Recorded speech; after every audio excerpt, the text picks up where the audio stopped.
Hello বন্ধুরা, আমি মধু আর আমি চলে এসেছি মধু একাডেমির একটা নতুন আপডেট নিয়ে। কদিন ধরে মা বলছিল বাড়ির লক্ষ্মী ঠাকুরটা একটু নতুন রূপে গড়ে তুলতে, তাই আমিও চটপট কাজে লেগে পড়লাম। দেখো, প্রথমেই আমরা সাদা রং দিয়ে বেস কালারটা করে নেব।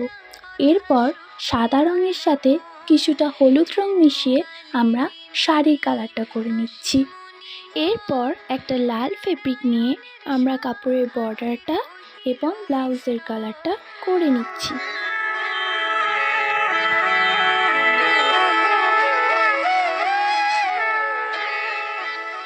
কথাতেই আছে রূপে লক্ষ্মী গুণী সরস্বতী, তাই মায়ের রূপ ফুটিয়ে তোলার জন্য সাদার সাথে গোলাপি মিশিয়ে আমি মায়ের স্কিন কালারটা তৈরি করে নিলাম। হলুদ কালার দিয়ে আমি গয়নাগুলো করে নিলাম। কালো রং দিয়ে করে নিলাম মায়ের চুলটা। তোমরা জানাও তো মায়ের লুকটা কেমন হচ্ছে। মায়ের ফুল লুকটা আসছে পরের ভিডিওতে, তার জন্য চটপট চ্যানেলটা সাবস্ক্রাইব করে দাও। Bye bye.